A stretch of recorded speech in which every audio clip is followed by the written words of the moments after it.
On this episode of What's Going On with Shipping, it's the February 22nd, 2022, a lot of twos, edition of What the Ship, top 5 stories in the maritime sector. I'm your host, Sal Mercoglano. Welcome to What's Going On with Shipping, the What the Ship edition, where we talk about the top 5 stories across the maritime sector. And we got a lot to talk about today. But before we jump into it, take a moment, subscribe to the channel, hit the bell so you'll be alerted about new videos when they come out, leave a comment, share it across social media, and if you can, become a Patreon. That allows us to develop this program and bring it to you. But let's go on and jump into story number 1. So story number 1 is updates on a slew of stories that we've had on here about ship disasters. Everything from Felicity Ace to the FPSO off the coast of Nigeria to the Euroferry Olympia. So this story, Mike Schuller, February 21st, around $400 million worth of cars could be lost in Felicity Ace fire. I did Freight Waves yesterday. I was on What the Truck with Dooner and the Dude, and we talked about this fire specifically. The latest number I saw was about 255 million, but they've upped that since then. We don't have any recent pictures of the vessel. This is a picture from a few days ago. This is February 18th. Today's February 22nd, so 4 days ago. I'm going to assume this vessel is in even worse condition than we're seeing right here, obviously. Fire would have run the entire length of the vessel.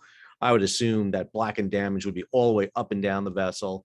There's a lot of issues of whether or not this vessel can be saved, let alone towed into port. She's still adrift off the coast of the Azores right now. We know that there are 2 large tugs being sent out to attempt to tow her in. So salvage tugs, this is going to be able to get a line on them and tow her into port. She's not going to go into the Azores. So either toward Europe or North America. They'll try to get on board and do some firefighting, but that's going to be extremely difficult. The plant's gone cold. The engineers and crew had to abandon the vessel. So there's no power to the fire pumps. That means no water piped on the vessel.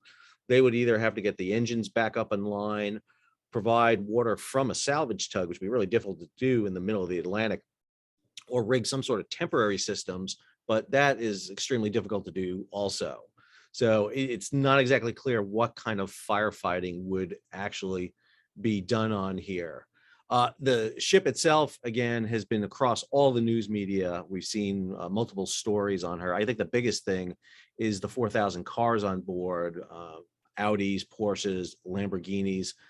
We're going to see massive lawsuits levied against this. Sam Chambers on Splash 24/7 had a story regarding this.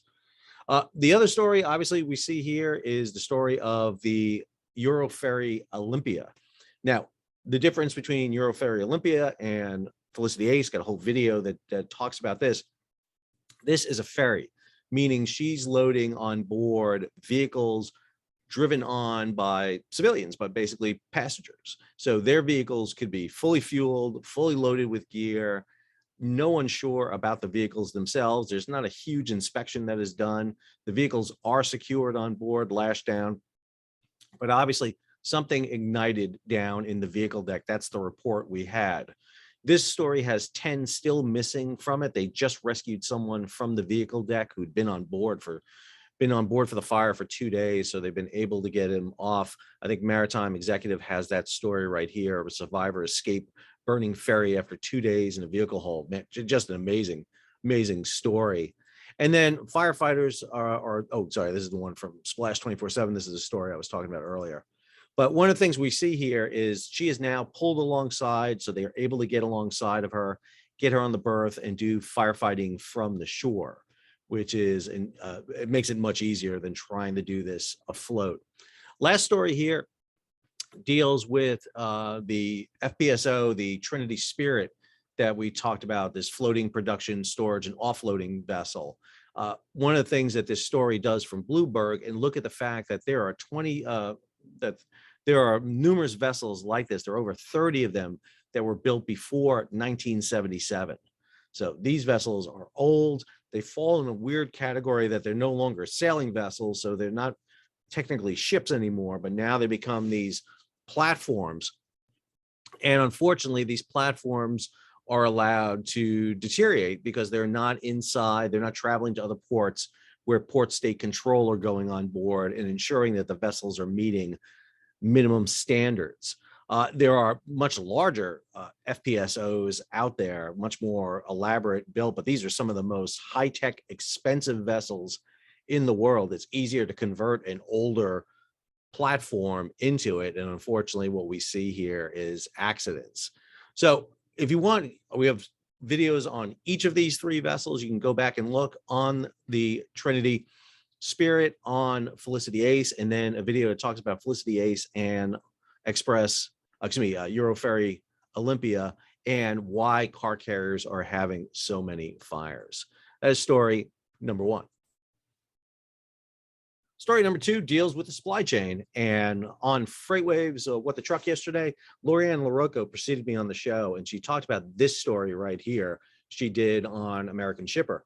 Project 44, Asian ports see rising congestion. Hong Kong has largest increase with 22 and a half days for vessels waiting to berth. Lorianne is really talking about a key thing here, in that the data is indicating that we're seeing longer and longer delays coming out of China and the Far East. That has to do with a variety of issues. Number one, we're just coming off of the Chinese New Year. That always slows things up, and so there's a little bit of a slower restart for that. Second, COVID restrictions. The zero tolerance policy in China shuts down ports for a long period of time. And so what we're seeing here is the port congestion that we know is in the US is shifting back overseas into China. And again, this is confirmed by these reports, Bloomberg report right here, talking about China port delays, slow shipments from iron ore to electronics. So we know that's happening. And then this story right here, also from Bloomberg on GCAP, the narrow window to clear congested Southern California port hinges on demand waning. Seeing lots of reports, a lot of issues that, okay, we have peaked past the issue with the port of Southern California's, and we're down. Matter of fact, I just had to answer a tweet just earlier this morning that's saying, hey, there's only 8 vessels waiting to get into the port. It's like, well, there's 8 vessels at anchor or loiter within the area around the port, but there are 69 others that are either floating off Baja California or on a slow voyage across. And if you look at, excuse me, the Marine Exchange's Facebook post, where once a week they do a very elaborate Facebook post, you'll see the map showing the vessels slowly progressing across. We also have this on the Justice Department cracking down on collusive conduct in supply chains. Really interesting because, again, with everything going on right now within the supply chain, are there elements that are profiting and trying to exasperate this situation? Over here, congestion at U.S. and Canadian ports have exacerbated the French fry shortage. We talked about this a few weeks ago with McDonald's having to fly 3 747s loaded with potatoes across the Pacific and land them in Japan to supply McDonald's with the necessary potatoes to get everybody a French fry. By the way, you can only order small fries right now in Japan. So this is an update on the story. And then the last one I thought was really interesting about the supply chain is this story, Sam Chambers, empty container avalanche predicted to cause chaos later this year. We are at record number of production of containers, yet people can't get their hands on containers. It's nearly impossible to grab them. Empty containers are being flooded to the ports to return back. We still have backlogs of empty containers getting out. They still have not solved that issue. But with new containers being built at record numbers, at some point, the United States is going to be awash in containers. Everybody who sends me notes asking, where can I buy an empty container? They're coming. I'm telling you, they're coming. You'll be able to get your hands on them soon. You just got to get past this supply chain crunch right now. But this all kind of weaves us through the supply chain. And I think it's a really interesting number of stories here that talk about the different aspects, from congestions in the ports of China to congestion still here in the United States, and issues about colluding with freight rates and supply chain, to some commodities not being able to get exported out of the United States, potatoes, for example, and then this one with the potential looming crisis of empty containers. That's story number 2. Story number 3, Russia invades Ukraine. I am not going to buy into the Putin story of what he's saying. He has invaded Ukraine. Russian troops have crossed, or are going to cross, or are crossing at this moment into Ukraine without the permission of Ukraine. That is technically, by definition, an invasion. I'm a military historian too. I know these things. So Russia has invaded Ukraine. Now, I should also mention they've already invaded Ukraine on multiple times. 2014, they did with the Crimea right after the Olympics. They love to invade after Olympics. I don't know why it is, but this is what Putin loves to do. And I want to showcase a couple of stories that don't so much talk about Russia invading Ukraine, but the impact Russia and Ukraine fighting have on shipping. So this story from a few days ago by John Conrad, I think is a great one. Ukraine crisis, Wall Street should forget Putin and start counting ships. And one of the things that John really focuses on here is what's going on, not so much with the stock market and oil and everything else, but what's going on with shipping specifically. He talks about this.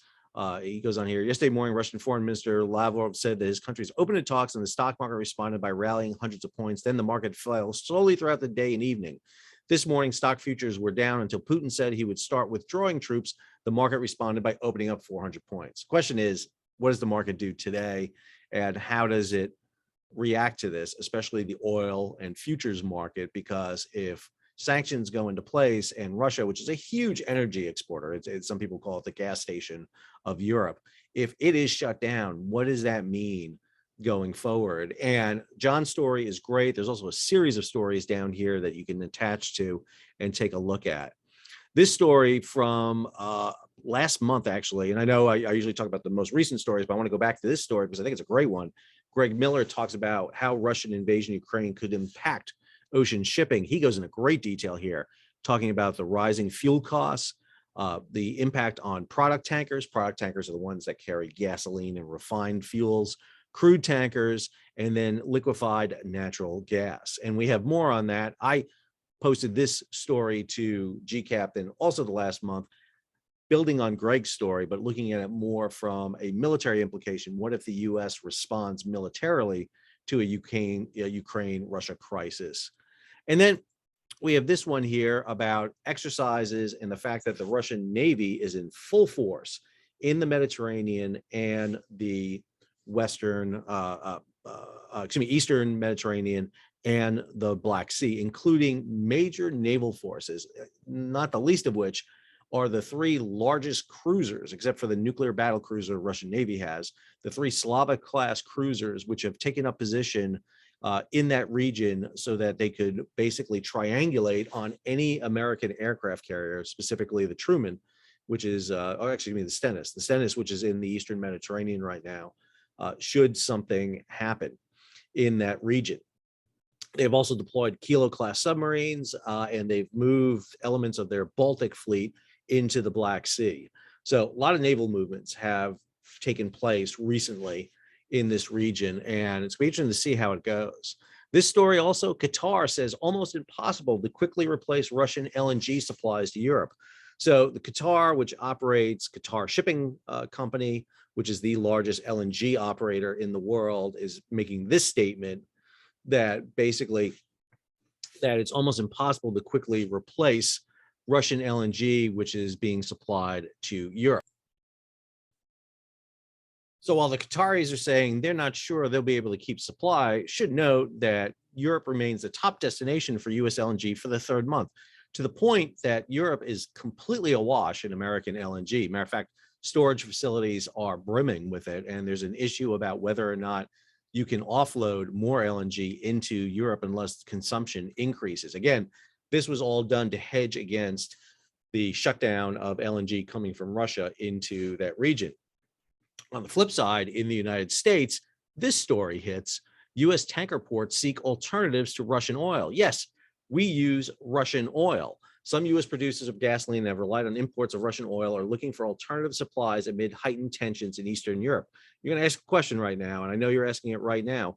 Why in the world are we importing Russian oil into the United States? It has to do with refining capabilities here in the United States. We have refineries to refine certain types of oil, but not other types of oil. So, for example, fracking oil, which is different than typical oil that comes out of the ground, has to go to different refineries. We have not built refineries or sufficient refineries to handle that oil. So we're in the weird position of producing more oil than we ourselves can consume, but we just can't refine it into what we need. So what do? We have to send off part of that oil out of the country to be refined and ship it back, or we sell it, ship it off, and then we buy the type of oil that works in our refineries, which is what this story is all about.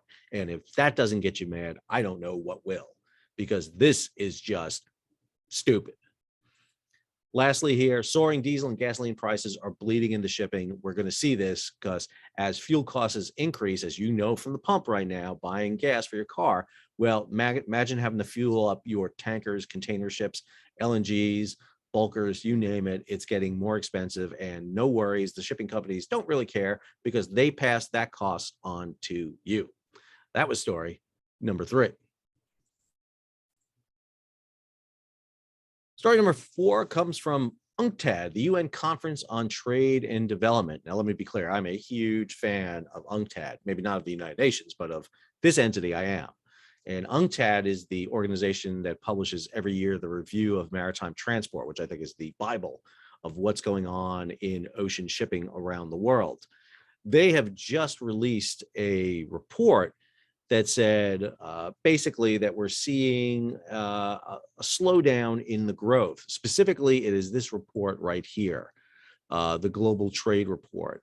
And one of the things you'll notice in here, they talk about a couple of things, and this is an update for February of 2022. Global trade has reached a record high in 2021, about $28.5 trillion. That's an increase of almost 13% relative to pre-pandemic levels. So global trade is just spiked from pre-pandemic. Global trade accelerated during the last quarter of 2021, but is expected to slow in the first quarter of 2022. Now, there's a question about whether that trade slowing is due to inflation. Is it due to port congestions? There's a lot of factors that are going into that. And then third here, during Q4 2021, trade in goods remained strong, and trade in services finally returned to pre-pandemic levels. And then the fourth part, developing countries' trade outperformed that of developed countries in Q4 2021. The South-South trade growth was above the global average. It's interesting to note that a lot of vessels were pulled off what's called the South-South trade, this trade moving into the Southern Hemisphere and moving between areas. Because we freed up a lot of vessels out of that area, reliability has increased through the roof. Flow of goods has actually increased. I know it sounds weird, less ships, but it means more regular flowing of vessels is going on. What we're seeing is those vessels that were on those routes are now on the Trans-Pacific, Trans-Europe routes, and they're clogging the system. And so we're seeing the system clog up. But we're also seeing trade imbalances grow. So, for example, trade balance as percent of global trade. So China, which was which pre-pandemic represented 3.5%, is now down 4.5. And so this trade percentage increase we see is going. But notice the United States, the U.S. is in a deficit. It's in a trade deficit, and that deficit is increasing. And one of the things we can see for that reason for that trade deficit is very simple, is that 5.2% from 4.3% is largely due to those empty containers sitting there, not being loaded, and instead being prioritized, heading out of the United States. This is the reason that Congress is pushing forward the Ocean Reform Act. This is why the World Shipping Council is opposing this. They don't want to slow down those return of containers to keep this going, especially this surplus right here, with goods coming out of East Asia, again, up from 0.3 to 0.5, China up from 3.5 to 4.5%. That's what they want to see happening. So that is story number 4. Oops. So story number 5 is stories that I always kind of pick that I found very interesting. And for story number 5, there was a couple that came out, and I just really want to make you aware of it. So this one here, Mike Scholar, Senator introduces bill to level the playing field in U.S. offshore sector. Bill Cassidy, Republican from Louisiana, has introduced the American Offshore Workers Fairness Act. A bill, he says, will provide a level playing field between the U.S. and foreign flag vessels conducting offshore energy activities in U.S. waters. U.S. and Louisiana mariners and maritime companies lose when foreign vessels, which do not pay U.S. taxes, business taxes, or payroll taxes, take advantage of loopholes to hire foreign workers for half the cost. This bill will level the playing field to give American workers a fair shot. It's interesting that this follows on the heels of the U.S. Virgin Island announcement registry. What this act would do is require mariners on foreign flag vessels be either U.S. citizens or citizens of a nation where the vessel is flagged. Most of these vessels are flagged in the Marshall Islands, Liberia, or Panama. You're not going to get citizens from those countries on board. So this is basically requiring them to put U.S. mariners on board. Limit the number of visas that can be issued to crew of each foreign vessel to 2.5 times the number of crew members on that vessel. This will allow for regular crew shift changes. In particular, it requires them not to have excess personnel where they're dumping personnel on and off and rotating. Require foreign vessels prove their ownership on an annual basis. So this became a huge issue with Deepwater Horizon, for example, where you had 3 different entities: the drill operator company, the leasing company, and then the exploring company, the one who owns the oil, all dealing with each other. And then finally, the U.S. Coast Guard inspect these vessels annually to ensure compliance with this law, and that crew members on these vessels secure TWIC cards, that is Transportation Workers ID cards, from the U.S. Department of Homeland Security. Let me be clear, getting a TWIC card is not easy. That's putting a big burden on them, which is fine with me. It's a huge burden for Americans to go get it. I think that if you're going to put Coast Guard inspections on board, you're going to have to raise some money for this, because Coast Guard does not have the personnel or time to do all of this. But I think it's really interesting to note that this legislation in the House is co-sponsored by John Garamendi. Garamendi is the one, along with Dusty Johnson from South Dakota, that put forward the Ocean Reform Act. The other element here, CNN investigation on the issues at the U.S. Merchant Marine Academy. This story on Wednesday was CNN published it. They looked into the issues of sexual assault and sexual harassment. This means that this topic is getting more visibility now than it was. And there's more questions about what is exactly being done to ensure this. We heard a lot of proposals coming out of the Department of Transportation to help this, the Coast Guard, you name it. But now we're getting the visibility on this that it so justly needs. Yet at the same time, this story comes out. John Conrad wrote this on February 10th. Who blocked the IMO from passing new Midshipman X initiatives? John heard, I heard, many people heard that the U.S. blocked a piece of legislation at the IMO to deal directly with sexual assault and sexual harassment. Understand, this comes on the heels of Secretary Buttigieg, Department of Transportation, saying that he wanted the IMO to push sexual assault, sexual harassment legislation. Now, we don't know what this legislation said. We don't know why the U.S. didn't vote for it, but I also know they're not saying anything. And we've asked to hear about this and get opinions about it, but nothing has come out yet. So on one hand, you got the U.S. government saying, IMO, we need sexual assault, sexual harassment legislation. On the other hand, the U.S. delegation to the IMO, which, by the way, is made up of the U.S. Coast Guard, State Department, everything that's not a commercial entity, which is just crazy to me. Why is it the Maritime Administration, which represents U.S. shipping, not on the delegation to the IMO? But again, we still don't have a maritime administrator. Just throwing that out there, still not confirmed yet. How long have we been in the Biden administration? How long have we been in a supply chain crunch? Not important, I guess. Anyway, this legislation is hanging out there, and until we get word on it, I'm just not sure where it stands. So 5 stories across the spectrum. Again, a lot going on. Every time I think when I come in to do What the Ship at the beginning of the week that, man, what, am I going to have 5 stories? And I have 15 stories, and I got to basically boil them down to 5 topics. I need to start saying that too. It's 5 topics because I do more than 5 stories. Anyway, I hope you enjoyed the video. If you did, please subscribe, hit the bell so you'll be alerted about new videos when they come out. Leave a comment, give it a thumbs up, share it across social media. And again, I know I ask this a lot, but I appreciate it very much. For those of you who can support even just a few dollars, it's great. Patreon is a fantastic platform, allows me to do a lot of things. I know after my most recent trip, I need to purchase some apparatus for when I go on the road, better mic, so that I can make sure video quality is and audio quality is great. And that's what I use that material and that funding for. So I appreciate it. So until the next video, I'm Sal, signing off.